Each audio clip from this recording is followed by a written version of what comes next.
Hey, David T.S. Wood here, and welcome to My Extra Mile. My show today is with this incredible lady from the UK. I love chatting with her. She recently completed a 5-week challenge alone, completely alone in Norway in winter, where she would be outside in the snow in just a bikini and covered in snow. And there's a great story. I mean, so much about the mind, about the breath, and the ability of the human body, what it can withstand, and how much capacity we each have. She has incredible language, 3 words that come up a lot from her: resolve, commitment, and joy. And she really teaches us how to find the joy in everything we do. So please enjoy the show, subscribe, push like, get involved with the conversation, and enjoy the incredible Heather Atkinson.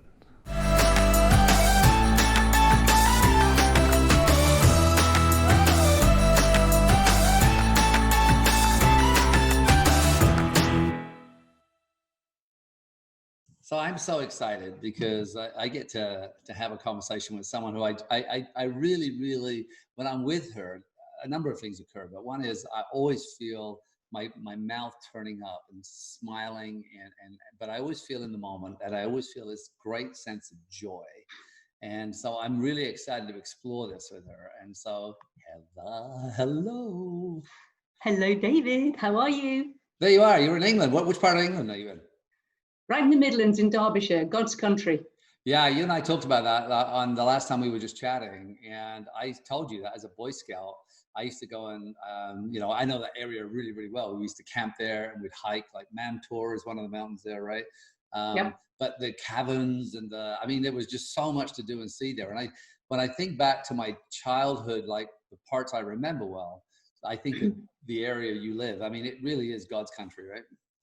It's magnificent. And, it's been a bit busy during the lockdown because I think people have thought, where can we go that's beautiful? So it's been mobbed. I go sort of 6, 7 in the morning when there's nobody else there, and you can really see the beauty. You can hear the silence there is just incredible. When you're on top of those mountains, well, I call them mountains, the kind of hills. They're hills, the silence is amazing. Yes, brilliant. Yeah. If you go over into certain parts of Europe and you say you live with mountains, they chuckle at you, right? I wouldn't dare say that. Yeah. So talk about that, because I mean, silence. You mentioned the word silence, and again, you and I haven't talked about where we're really going to go. We did talk about, one word that's come up for both of us that I think we're going to really explore. But the idea of silence, there's something about you again that I find really intriguing, is your love of going out into the wilderness and being silent and spending time alone. Talk about that. Because a lot of women would be afraid, actually, especially if North Americans, I wouldn't say Canadians as much, but Americans so much, because there's so much fear perpetrated in people's minds about when you're out there, you're kind of, with animals or with, being alone and all that. But talk about that. How have you become so comfortable, A, being alone, and B, putting yourself out in the wilderness alone? I think, especially in today's society, we do a lot of things, especially since the evolution of social media. We do a lot of things so that other people see us. Sometimes we say we're going to do something for an effect. And I've never really liked that. I'm a very private person anyway. I'm not a person who has my door open for people to visit. I've often put on my door, do not knock, I'm busy. It sounds awful, but I really value my time. I'd rather say to somebody, than be disgruntled about them being encroaching my space. I'd rather say, just please don't visit me. I want to be on my own. And one of the things that I found that I really wanted to do was see how much I could test myself. And I train alone. Sometimes, I train with other people, but most of the time I exercise alone because I can't bear being around people who don't train as hard as they can. I don't feel the need to motivate people or to get them going. So I exercise alone. I took myself out to Norway because I wanted to see just what could I do when actually nobody was watching, when I'd not told anybody what I was going for, when I'd not told anybody what the outcome was I wanted, only I knew. And I thought, how much could you push yourself when you're completely alone in quite a remote place? How could you control your fear? And what would you do on a daily basis? So I set the task for myself on a daily basis. I decided to push fear out of the way, that, if I was fearful of going to this place, I wasn't going to enjoy it. And my biggest thing is to enjoy everything, to see the joy in it. So I set myself some tasks for the 5 weeks. And it was quite tricky, but I wanted to see what I could do with no outside influence. What would my mind and my body let me do? And that just takes you to a whole nother level of being happy to be alone, because I didn't need anyone to push me. I didn't need anyone to congratulate me. I didn't need anyone to do anything. I just felt it inside that I did what I said I was going to do, even though nobody knew or nobody was watching. And that gave me a lot of joy. That's interesting with the idea about the social media thing, because I what I do when I travel is I rarely post. Like, some people still think I'm in Greece because my posts look like I'm in Greece, because I tend to tell stories later, but sometimes it's 2 or 3 weeks later. But often, but the idea of doing something and posting about it on the same day, for me, it just feels like I'm no longer where I'm at. I'm kind of somewhere else. But I don't mind sort of reflecting on it. And often when I reflect, I find the stories that I want to share are so different from the stories I'd be sharing in the moment, because, you know, the sort of the day or the night sort of unwinds, and always something magical happens. Talk about that, you know, when you, 5 weeks, you know, alone, what were the fear? Was there any fear that was going through? Because if we understand the word fear, it's the anticipation of pain. And so I know that you're nervous about being, because this isn't your favorite medium, is to be put on the spotlight. And so you get quite nervous, right? But what was the fear sort of leading into the 5 weeks alone? What was coming up for you? We can laugh at this. The first fear was not being able to buy baked beans. I absolutely love baked beans. So I was thinking, how the hell am I going to get baked beans? I got over that. The biggest fear, to be honest, was me not being able to commit. That was the biggest fear for me. I wasn't really worried about bears or wolves, although I did sort of have a little ear out listening at night. But it was more the fact that I could fail at what I said I was going to do. So I really had to think really hard every day to push myself to do the things I did, to go out in the snow, to swim in the ice field. I really had to think hard about it. And I just kept saying to myself, what will you feel like at the end of the day if you haven't done it? And I hate that kind of disappointment or that mediocre feeling, that not so much giving in, because you can give in to certain things, but I'd set the stall out, you know, I wanted to do it every day. So the fear was there every time I almost collapsed in the cold. That was a real fear, but I just had to hang on to what was real. I'd done it one day, I could do it the next. And I suppose that just got me through. And it wasn't anything really dramatic, but I think the fact you do it on your own with nobody there just upped that level a little bit of, you know, what could happen. Well, I told you, I don't, there's a little feedback. Are you hearing feedback on the computer? I'm hearing some feedback. One of the things we talked about is I don't watch, you know, a lot of television but there's a show I enjoy called Alone. And I told you about it, right? Where they take these 10 participants with 10 items and they put them into remote areas. So the last show was in the Arctic.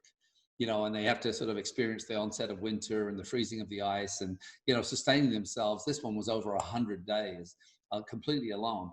And it's so fascinating to me watching the mind through that journey, and how some people really find absolute peace and unity with nature, and how some people feel beaten down, and they're only 5 miles apart. So, I mean, they're all experiencing virtually the same things, different locations. Some have better fishing, some have better hunting, whatever. But there's this kind of like unbelievable thing that can occur when we put ourselves in these situations. And one of the things I really notice is as we go through the weeks, you know, when we get to 6 days, you know, 50 and day 60, how deeply people reflect on relationships and life and meaning and sort of noticing how the mind tricks them. And I wonder for you in that 5 weeks, was there an opening or something that was revealed to you in that solitude that you discovered about yourself, or, you know, that really sort of you awoke to? I know I'm trying not to use woo-woo language, but it's hard not to in this kind of question, right? I think, you know, I always look at things I do and compare them. And I look at people like 100-meter sprinters, say, for instance, or any great athlete. And I think people, when they set their mind to it, don't have an agenda. They just want to be the best or do exactly what they said they want to do. Now, if you go into anything with an agenda and that little part of the agenda doesn't happen, people give up. So, you know, I didn't go in with an agenda. I went with an open mind, but a very solid conviction about what I wanted to do. So if my agenda was just to, you know, lie in the snow, I could do that. But my agenda, my whole idea was to stay in the snow longer each day. So there was no point I thought about giving up, because I didn't have an agenda. We should add something here, right? That you're laying in the snow, you weren't wearing a lot of clothes, right? No, I was in just a bathing suit. That was it, just a bathing suit. And my woolly hat, because my ears got cold. So because you'd studied with Wim Hof, and a lot of people may not know Wim, but he's known as the Iceman. My son turned me on to him. My son is just, and in fact, I was talking after you and I talked last time. I called Ben in Montreal, my son, my youngest, and I told him about you. And I said, and he's like, Dad, gosh, I wish we'd gone, you know, before COVID, right? But now he's really keen after I told him about your experience with Wim. Talk a little bit about that. What is it about? What does Wim discover? We're going to come back to your 5 weeks and the whole mindset around joy, because that's really where I want to go today.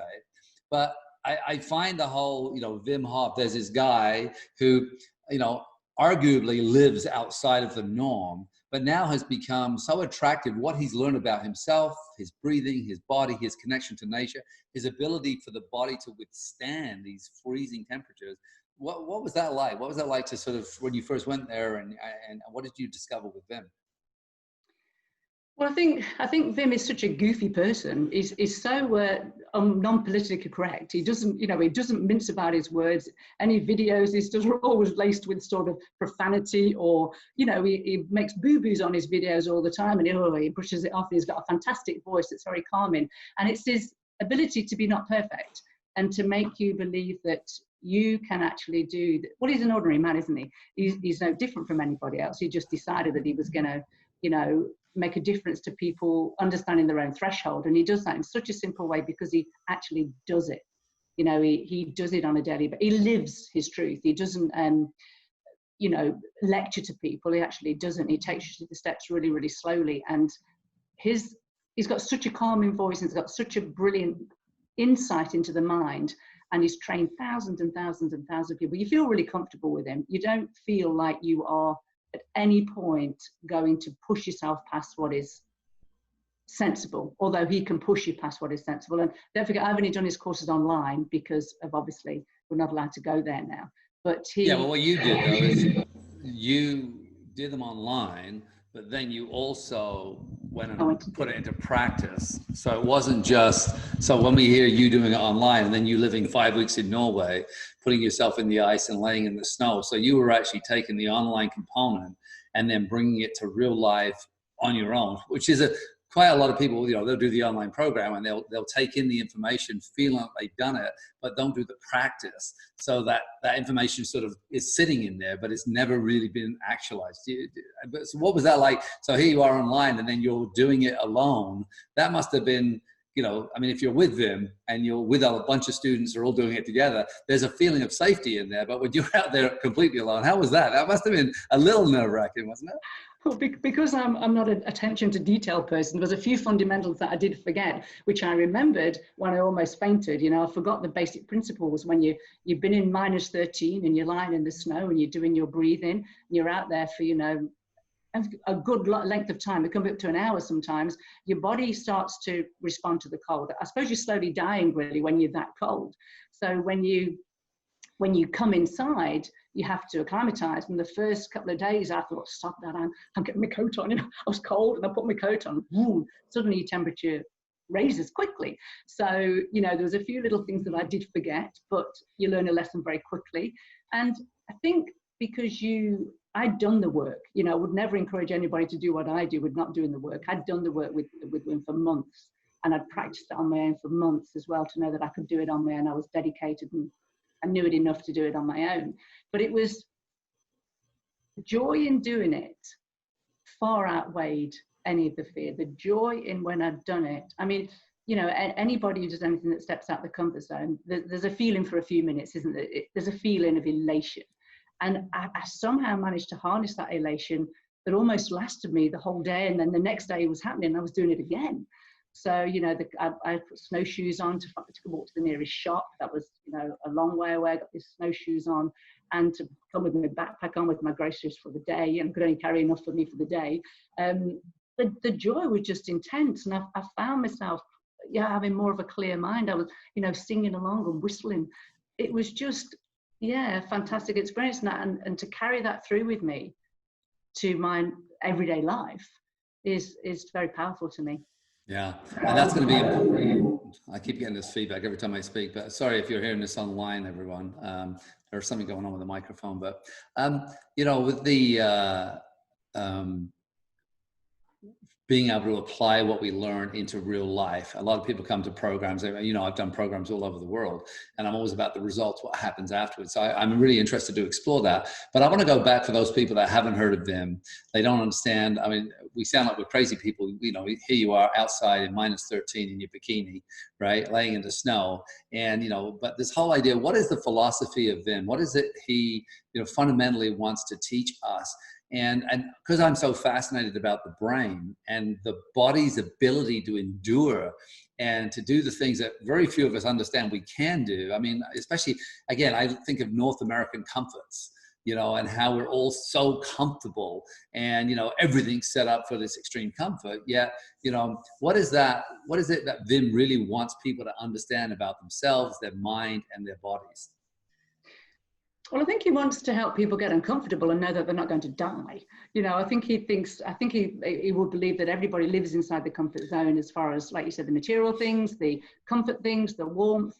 And I think his whole philosophy would be to help you understand that you can do anything, you know, as far as cold goes, that is. I mean, I don't know what his thoughts are on other things, but I think his ability to help you understand that you can actually train your brain to do as it's told, to, you know, not let the fear kick in, and his favorite saying, if ever you watch his videos, is just do it, because he's very strong accent, you know, just do it, we going to do it. And he's, you know, very Viking like, but you know, I think he's mastered his brain to be able to do anything he wants his body to do. You know, he's hardened himself off, and part of the breathing techniques does help your body, the pain receptors turn off in your body, so that when the cold hits you, like ice burns when it's on you. But you, with a special breathing technique, you lower your heart rate and you don't feel the cold as bad. It doesn't seem to hurt as much, and you can breathe through anything. And his breathing is phenomenal. He has breathing exercises for, you know, health, for mind, for vitality, for sleep. There's so many different techniques with breathing. His whole philosophy is based around the breath and how you can make your breath work for you. That's amazing. And I think that with the, you know, again, watching him, and I'm really intrigued. I really would love to go and do this work. And it's something, again, my son sort of turned me on to.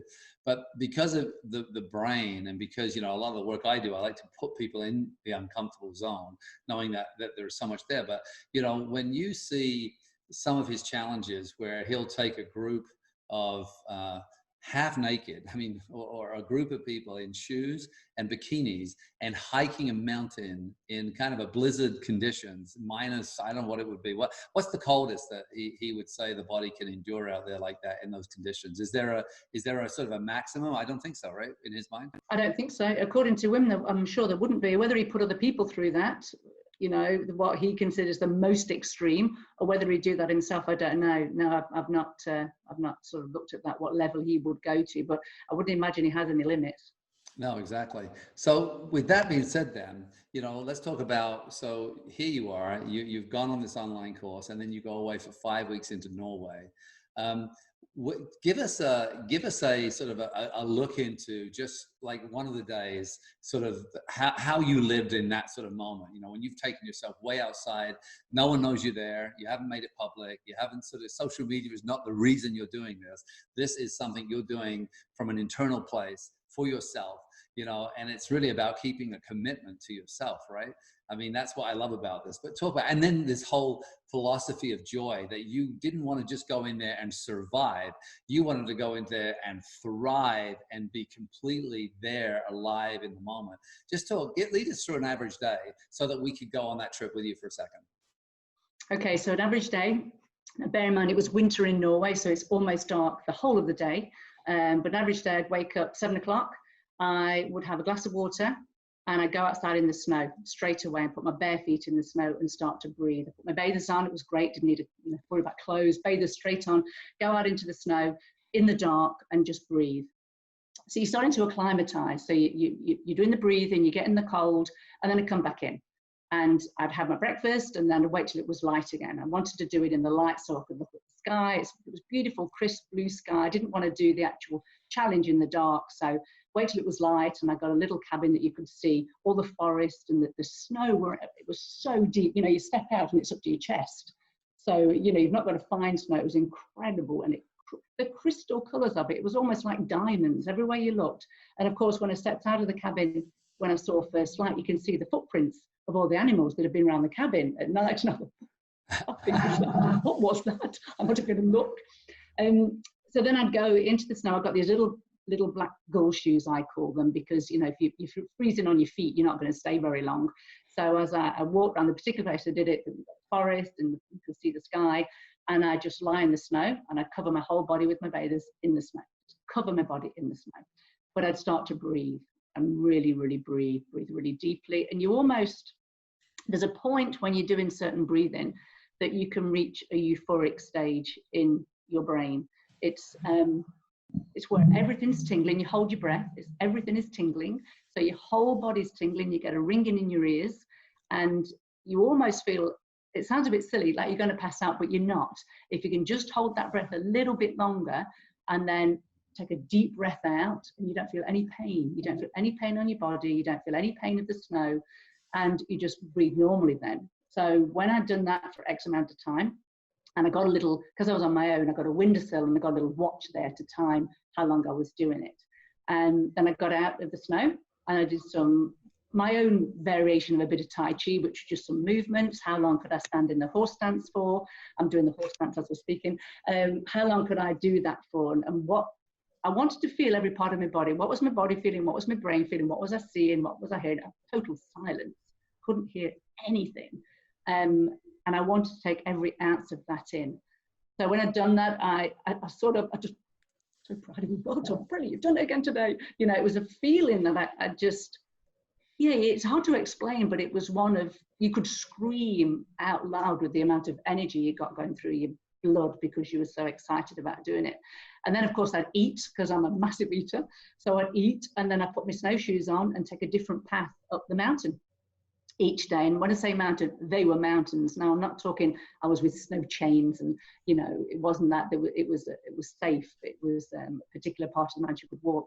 And then I'd walk for about 8 hours, take a little backpack with some food, and then I'd come back, and pitch black. You've only got a few hours of darkness, pitch black. But I never felt afraid at all. That feeling was still wide inside me.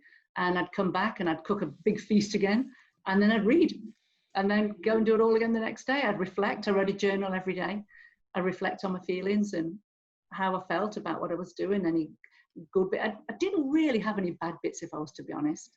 I didn't really have any bad moments. And I knew that I was going to do it every day. Except for the baked beans. That was fun. The baked beans, where are the baked beans? Yeah, that's so lovely. And again, I'm thinking about the people listening, and there's so many of us are drawn as we listen to you speak. I think there's a certain part, doesn't matter who's listening, even if they're sort of living so comfortably in their comfort zone, and even if they're surrounded by fear, which a lot of people are today. A lot of students I see is their mind is running rampant. And people live constantly in fear. Even as they're listening to you, I think all of us are drawn to that sense of adventure, that sense of isolation, that sense of, I wonder what our bodies can do. When you came back, talk about that. So as you were leaving there, how hard was it after 5 weeks? Apart from, I know the baked beans were calling you, but for up to 5 weeks, what was that like to transition from isolation in that rhythm that you were in, but also the body? I'm sure that each day your capacity to withstand the cold and to be at one or comfortable, and I could just feel you burying yourself in the snow and laying there breathing. and actualizing, I mean, I'm just imagining, what's going on inside your body. Talk about that transition. How hard was that to lead? Well, it wasn't actually. It wasn't hard because I'd set myself a certain time to do it in, and actually love the little home I've got. I've got my dog, I love my home, and I think we spoke before about my organic veggies. I was excited to be back in my own home again. It took me a long time to have a warm shower. I couldn't stand the heat. I couldn't stand hot showers. I very rarely have a hot shower, and I'm mostly cold ones. It was hard for me to not hard to have all the comforts, but it was hard to have a hot shower. But I was so excited to be back in my veggie garden again. I had aspects of that just, again, I've challenged myself with the veggie garden, how many red cabbages can you eat, sort of thing. So no, I didn't have any down moments. I didn't really tell many people when I got back. I didn't tell many people that I did it. Weeks later, I did sort of put it out there for the people that, who wanted to think, could they do that?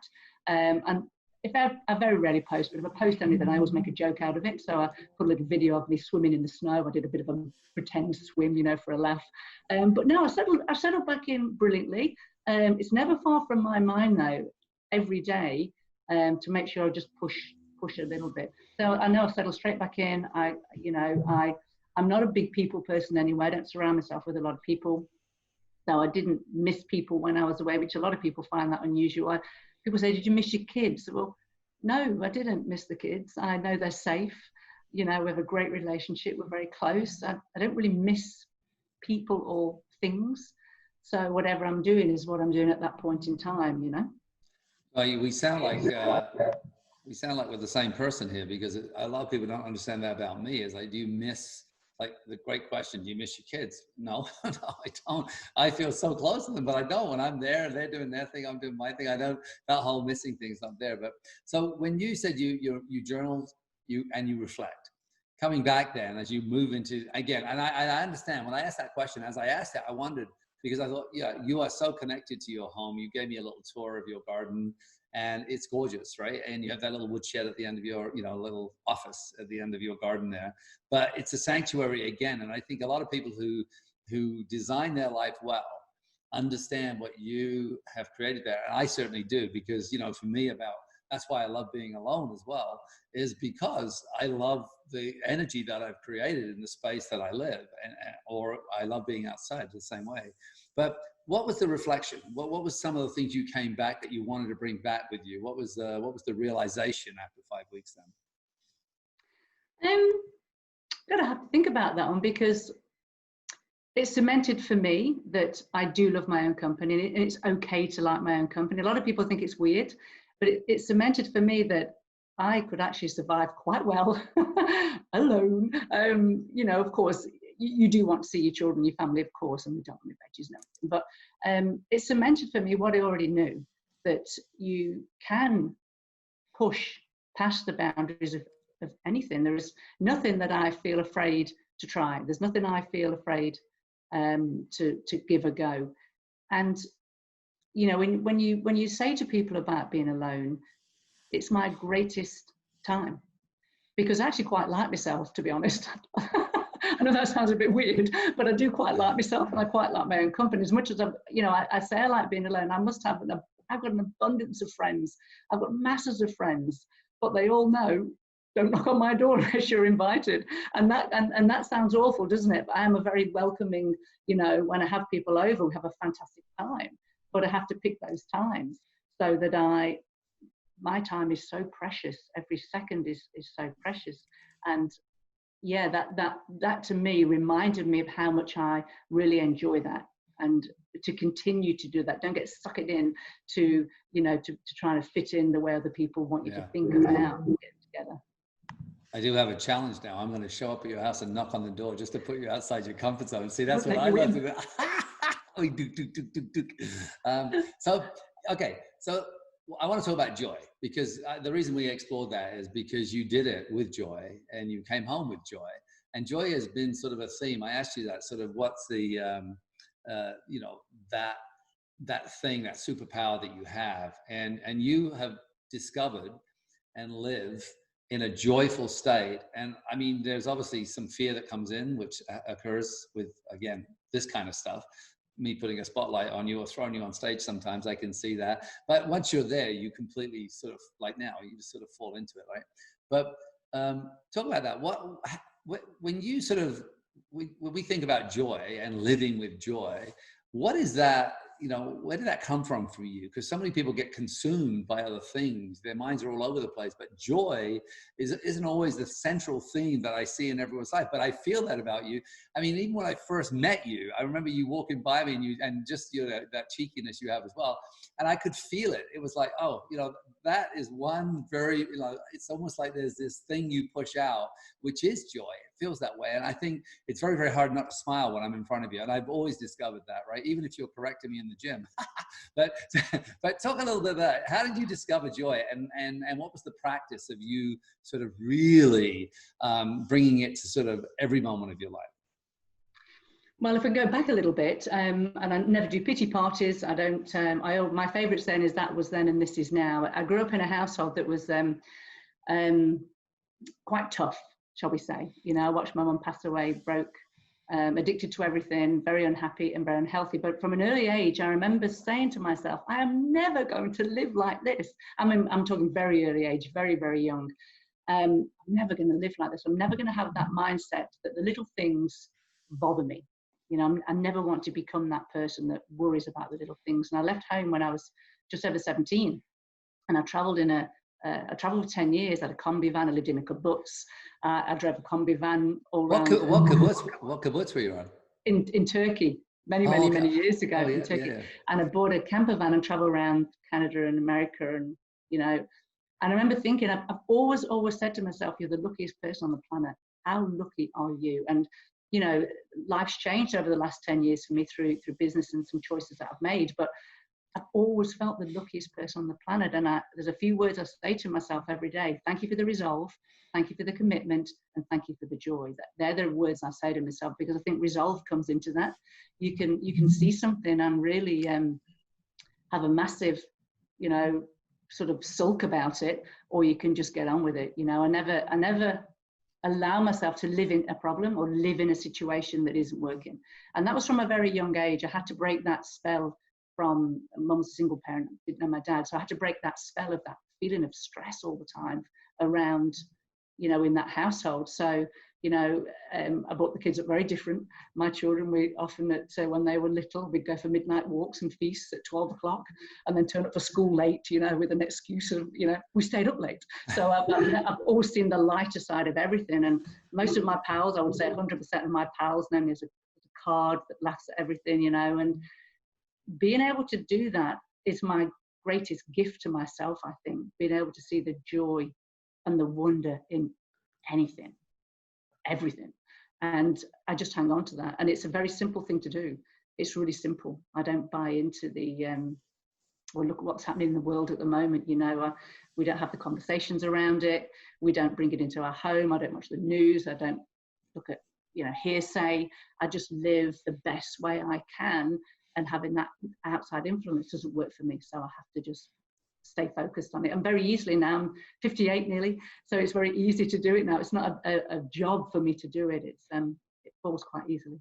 Yeah, it's interesting because again, when I left England for 10 years, right, backpacking around the world, and I hear you in that combi van. And so, I mean, one of the things that I think that journey taught me was about living in the moment. Because I remember being scared when I left. I mean, because I was traveling alone. I didn't know anything. But it took me about a year, I think, to really get present and start to really be in the moment and be unafraid. And that's why right now, I mean, you know, people are all afraid to travel, and I'm thinking, oh, this is the perfect time to travel, right? But you know, there's obviously, you know, your life hasn't always been joyful. I mean, there's been things you've gone through. You've gone through hardships. You've gone through challenges. You've gone through relationships where, you know, they were tough as well. So, I mean, even though we're talking about this, it may sound, oh yeah, everything's perfect, but it's really how you navigate the challenges, which is really the key here. It's not that you haven't had them or don't have them. It's that you navigate them with this mindset. And I love those three words: resolve, commitment, and joy. You know, and I think that's a really powerful mantra that we can, people look for ways, how do they navigate these things? Because crap's going to happen. It's happening constantly, but it's really whether we notice it's crap or not. And I think, I know that when we talk, I always get the sense that we have a very, very similar philosophy. It's not that if crap's in front of us, we may not even see it that way. Right? We may not even articulate it that way, where a lot of people will get sort of fixated on the crap and forget there's all this space around the crap to either maneuver or go over or go through. But just talk about that a little bit, some of the challenges that you've had through life and how the philosophy has allowed you to navigate it. It's not that it didn't happen, it happened, it was tough, but you were able to navigate it with this kind of mindset. So just so people get the sense, oh, she's real as well. She's not like life's perfect. She's always happy, even though that she loves baked beans. Maybe that's why you don't like people coming over, because you eat so many beans. I don't know what happens with baked beans. It's funny, because it's making me think about things that I've not thought of for a long time, this conversation. I am a very physical person. I might add, I can be quite a fisticuffs type of person. I'm very, I'm a physical person. So, I'm a single parent. I was born into a sort of single parent. My dad left when I was born, and with a mother that was strong-spirited, shall we say, and she loved a cricket bat. Not to play cricket with, by the way. Yeah. So there was a few things growing up that did bother me, of course. But I think when you're growing up in those things, and I'm very grateful for my childhood, you don't realise the impact it has on you for later on in life. And the fact that and my brother hit it on the head, actually. The fact that I left when I was, really quite young, 17 and a half, nearly 18, was probably running away from something. I was probably running away from that situation. I wanted to be more joyous and more free. I wanted freedom. I didn't want any children. I wanted no responsibility. I wanted to bum around the world, for the next 30 years. But of course, X amount of years later, I found myself a single parent too, with no money and very little choices. And that wasn't joyous, of course. That was a bit, pain in the ass, to be honest, having no money. I had 3 jobs.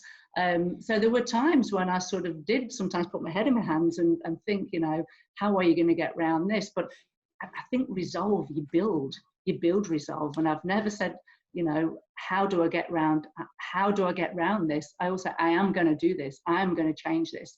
And of course you get knockbacks, you get kickbacks, and you're still in the same place. But I think mentally, everybody in the world has the capacity to say, this will pass. This is going to get through. Nobody's going to die.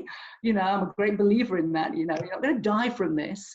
And, have drawn on the strength of brilliant friends over the years, brilliant friends. And I've always known that I'll come out the other side. It's sometimes been messy.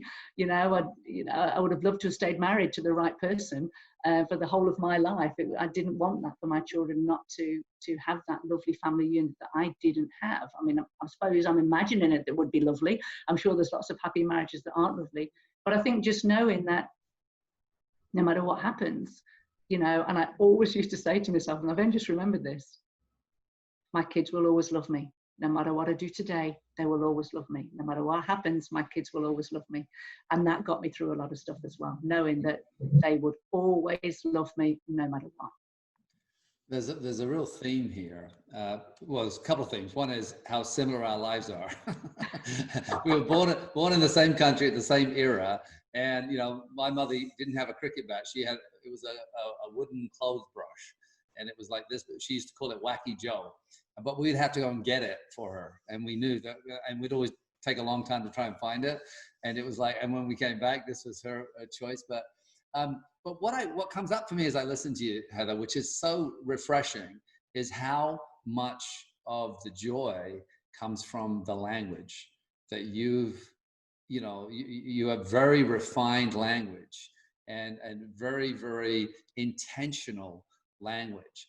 Whereas whether you're facing a challenge or whether your hands are, your head is in your hands, in those moments, but then there's this language that comes right behind it that allows you to take that step, not necessarily knowing the outcome, but knowing that because of your resolve, that you're going to be okay. And even the language of my children will always love me. Or that I love myself, that I enjoy my company. All these little nuances of language for me, because a lot of when I do one-on-one coaching, one of the first things I notice with someone in talking to them is the words that they choose and how those words are playing out in their life, and how one of the simplest things we can do initially is to notice how low energy words impact all decisions, and whether our confidence and whether we'll take a step or not, or whether we believe in ourselves or not. But you really have this refined language. And I wonder, was that an intentional choice, or is that just something that has just emerged over time? Or do you catch, when there's a negative voice in your head, do you catch it and do you sort it out right away? Do you give it a little, what goes on for you inside that wonderful mind of yours?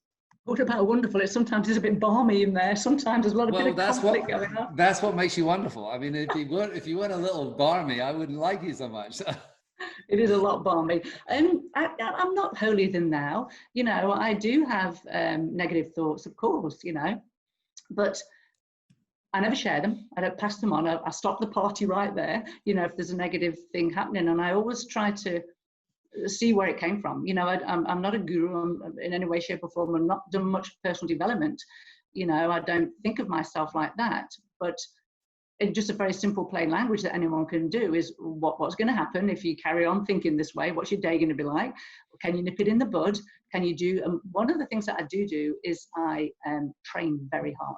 So if something's really bugging me and it's, you know, making me feel a bit anxious, I hold any kind of anxiety in my diaphragm. And if it's making me feel like that, I batter myself with the hardest train session I can do, you know. And not everybody can do that, of course, but everybody has the ability to do something that makes the heart sing, you know. So anything you can do that make your heart sing just for half an hour and bottle that can completely change your thoughts. And mine has been a physical thing for me over the years. You know, sitting reading a book doesn't change my mind. It has to be something where I'm physically, but what everybody has the capacity to find, you know, play the piano, find joy in that.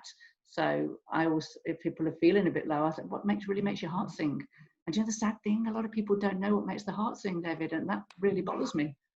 Yeah, it's well, you know, it's an interesting philosophy. And I say it's not philosophy. When you say that if I was to poll, you know, in fact, anyone listening to the show and poll them, you know, what makes your heart sing? I think a lot of people are going to stop and have to think for a while. Whereas, you know, what I love about even the example you gave, if you're in a negative slide, the party stops here. I mean, that's the pity party she's talking about, everyone, in case you're wondering, right? The party stops here, but then having a physical activity, that's something you really enjoy. You love the feeling of how, and you're in impeccable shape, but the idea of going into a physical workout and doing so for a number of reasons. But, you know, the mind does follow physiology. A lot of people, when they're stuck, they stay still. And actually you can start moving and your mind will catch up to the movement. So I love the idea of using a physiology. You know, that's why some people teach a power stance, you know, I mean, whether you believe in that or not, I don't particularly use it, but I understand that when I use my physiology, my mind is going to follow suit. When I'm moving with assertiveness or power or self-confidence, my mind comes in behind, but I can't think my way into it. I can't sit there if I'm in a slump and motivate myself mentally. I physically have to motivate myself. So I totally concur. It's such great advice. We don't have long left on this particular show. I want to come back and chat. I mean, in fact, I'd love to chat with you regardless whether you're on the show or not. But the one thing is, you did choose a path. You talked about having 3 jobs, and you did choose the path of network marketing, which again, for someone who's someone who puts a sign on their door saying, please don't knock, right? And when we think about the profession itself, which is really about, you know, people and connection, you've sort of balanced that well. You've balanced the time that you have alone and building a global business. I mean, you started your business in Australia, you're now living in England, but you've actually created financial freedom for yourself. You live modestly, but your income is actually incredibly healthy. Did you ever think that you'd be making this type of money and living in the ideal world and being able to take 5 weeks off in Norway and isolate yourself without having to concern yourself with 3 jobs? Well, it's funny because when I speak now, when I present the opportunity to, you know, what I've done and what I'm involved with, one of the things I go back to is, you know, your ideal life. And if I look back, if you'd have asked me then, was I living my ideal life? I'd have said, absolutely, mate. I'm having a brilliant time. I'm a surf life saver. I've got lots of friends. I'm a single parent. You know, not that that was brilliant, but, you know, it all added up to a great life. I loved the life I was living, apart from one area. I'd go to bed at night really quite anxious about money.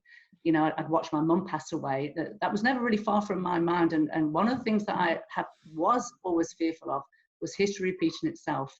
And by that, I mean, watching a parent struggle and die because of their choices and other things makes a child very happy. And I consciously always thought, I want, and people always say, you know, it's great to see your kids happy. Of course, that's a natural thing. But do you always want your children to see you happy? And that for me was massive. I didn't want the kids to worry about me like I'd done my mum. So even when things were tough financially, you know, we didn't need a lot of money to have fun. But so when I went into this profession, I was totally useless. Remember, I don't like seeing people outside of my regular jobs. I had 3 or 4 jobs. I had a personal trainer and a coach and an athlete and whatnot. So network marketing to me wasn't a simple transition, because I'd been approached for my other jobs because of what I did from a professional point of view. Now I was going out to reach out to other people to come and join something I was doing. And I was horribly awful at it in the beginning. But of course, I decided to laugh my way through it. And it became really quite significant for me to change my financial situation when I realized that what I was doing wasn't going to change anything. And my kids, like all kids, it goes that same with the word to us. And I was a bit limited on what I could do with them. So as the business started to grow, and it sounds a bit corny now because we've talked about joy. When I failed so miserably, I realized what was the problem. I was uneducated about money. You know, I didn't understand money. I was uneducated. And I realized that I was trying to copy other people. What were other people doing to be successful? And I remember going to a particular meeting and there's a chap on stage who said, someone in this room is going to be a millionaire. I thought, oh, here we go. You know, here we go. What's he talking about? You know, I'm a normal person. I'm getting out of here. And it was so far removed from what I thought because I was failing so badly at it. And as I went back to what I've always gone to, you got to find, and I'll say it again, it sounds corny now because we talked, you got to find the joy in this. You got to find the way that you'll stay in this. And you got to find the joy for other people. And I think when people come into our profession, they forget why they joined it. Yeah. They have an agenda. They see other people, and that was never their true want when they came into the profession. It might have been just to, you know, help the family a little bit. But they get on this agenda, and when that one agenda, maybe it's making money. Maybe if that one agenda doesn't work, they stop. If they didn't make money, they say it doesn't work. But of course, it does work. You're just not looking at all the other things that went with it. The newfound health, whatever your company is, or the newfound community, the friendships, the personal growth. The focus on that one thing, and I made it my mission to make sure everyone was exposed to the whole of what this profession can do, which is so much more joyous than the money. Yeah. Well, the money doesn't, I mean, obviously that's nice. Yeah. I want to ask you that because, I mean, obviously you were, I mean, again, I mean, I wouldn't consider you to be a shy person, right? You don't feel shy, but I think there's a shyness in there, isn't there? Is there a kind of... very shy. I'm very shy and I'm very private. I'm a very private person. I mean, if I tried to stand up now, my legs would give way because this is so far out of my comfort zone. Talking at the camera.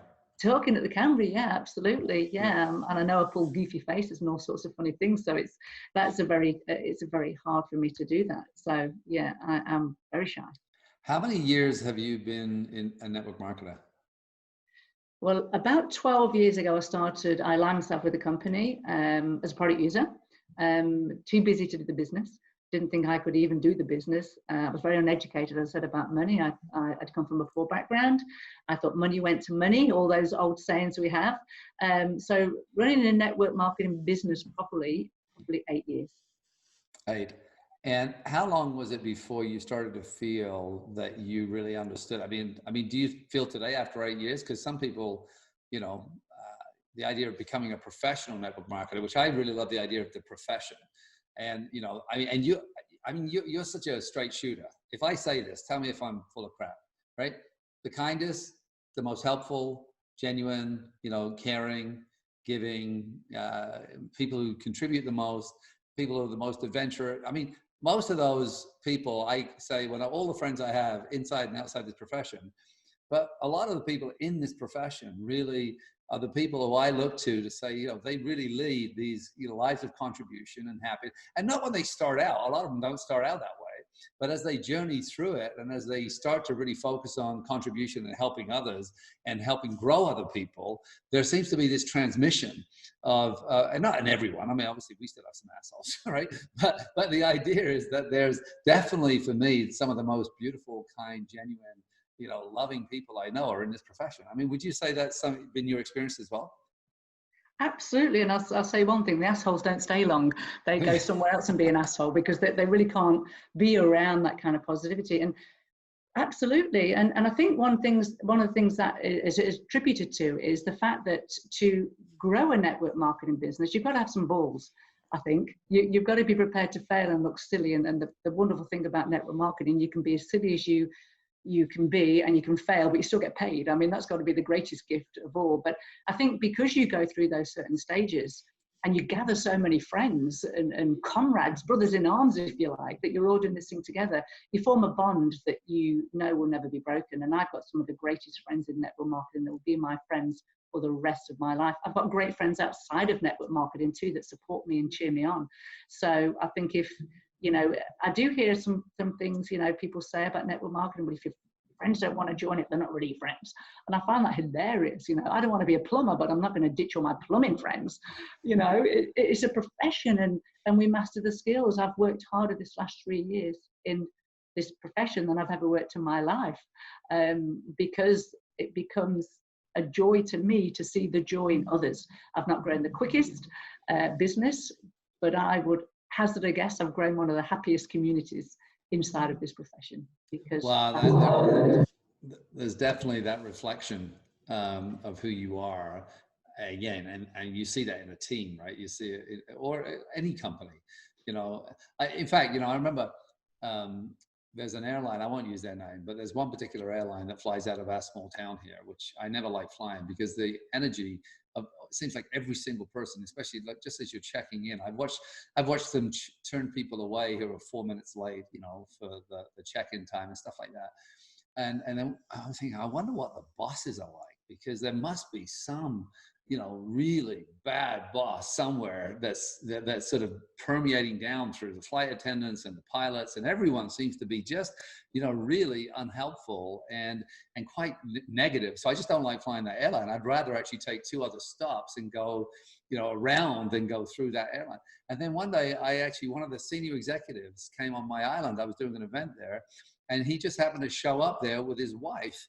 And I sat and talked to him for about 4 hours. And afterwards, I realized exactly why the entire organization was like, and he wasn't part of that, the negativity, but listening to his connections to the top and how he's treated. And I'm thinking, well, it's just really endemic. So I think that the joyous team you have really comes from the joy that you exude. I mean, we're really at the end of, I wish we weren't, because there's so many things I want to ask you more. But, you know, just to give context, I know it's not as important, but for someone who had 4 jobs, struggled with money, and now 8 years later, can you share a little bit? What kind of money do you make on a month now, as far as, you know, residual income, which means that you can go away for 5 weeks to Norway? Can I ask that just out of interest? Well, it was the same as I would have earned in a year as a personal trainer. There you go. That's great. So the same amount of money. We don't need, so you make as much in a month as you used to in a year. And as a personal trainer, which is actually the reason a lot of people get into personal trainer, is the same thing. They want to help. You know, I mean, I work out with a trainer every day, and, you know, I just watch that there is something that they want to give to people. And of course, it's exhausting if you're going from 5 in the morning till 9 o'clock at night, which a lot do. And I just want to sort of ask, you know, there are people, we talk about that, you know, there's people listening right now who hopefully are still listening, because, you know, we know the mind of people don't often listen for long periods of time anymore. But for that person that is, what's your advice? You know, if there's and whether it's a man or a woman, and, you know, when they hear you talking about joy, maybe they haven't discovered or not living from that joyful place, or their mind is running rampant, and, you know, they're constantly sort of being pulled back into their comfort zone. and limiting the possibilities of their life. What's maybe some final words or of advice you'd love to give that person listening, especially that new mind? Well, I think we talked a little bit about success, financial success. I don't feel any more successful now than I did when I was 17, when I got off in my combi van in my, going around Canada and America. I don't feel any more successful than I did then. I feel more at peace and I feel more stable and secure. And I think most people, when they're looking at something or their own life, they often say it's okay for them. Oh, it's okay for them. And I think they forget to look at all the amazing things they've done that have gotten to that point. I mean, women have given birth. That's the most horrific thing in the planet. Men have worked crazy hours to support the family. I don't think people cheer themselves on enough. I think they well, maybe I couldn't do that. I can't do that because of, so many people in a relationship where they're restricted as well, and my advice would be to look at all the brilliant things you've done to get you to this point, because you've been through some stuff and you've helped a lot of people. People are so much more willing to help other people than they are themselves. And just find something that makes your heart sing and do it every day. And that will change your life. Do it for half an hour every single day without fail. No excuses. We're all busy. We've got the same amount of time. Find what makes your heart sing. You might have to do 20 things to find it, but you will. And you do that every day and you will start to see the joy, because you won't be able to wait to do it. And that feeling will last a little bit longer. So that will be my advice. Find something that makes your heart sing. And if you don't like what you're doing, please don't be afraid to look sideways. Well, you definitely, I'm getting feedback. You definitely make my heart sing. Thank you. It was great. Great conversation. I know that you can take that turtleneck off now with all your feeling nervous and all wrapped up in that. Thank you so much. Remember that, everyone, the show is really about, that 1%, that little tiny thing that you can do on a consistent basis. I love this call to action. Find something that makes your heart sing and do it for 20 minutes or 30 minutes a day, every single day. And you may have to do 20 or 30 things to discover the one thing that makes your heart sing. And if I could add to the philosophy, I think with practice, and I think Heather and I both share this practice, is what will end up happening is that everything you do will end up making your heart sing, because you just bring that same energy. So regardless of what it is, even if it's something you don't generally love, but you're going to do it, you're going to bring that energy of heart singiness into things, because you've got to do it anyway. So we can either do it from a joyful place, or we can do it from a place of, oh God, I wish I was doing something else. So Heather, thank you so much. You've really added so much value, and I honor you. I can't wait for our next conversation. And I can't wait to see you. Hopefully we're going to be in England one day soon, so we'll get to hang out. Don't knock on my door. I'm going to put you so Thank you so outside your much. Yeah. Thanks for having me on the show. I feel very honored. Thanks, Dave. Bye for now. Ciao.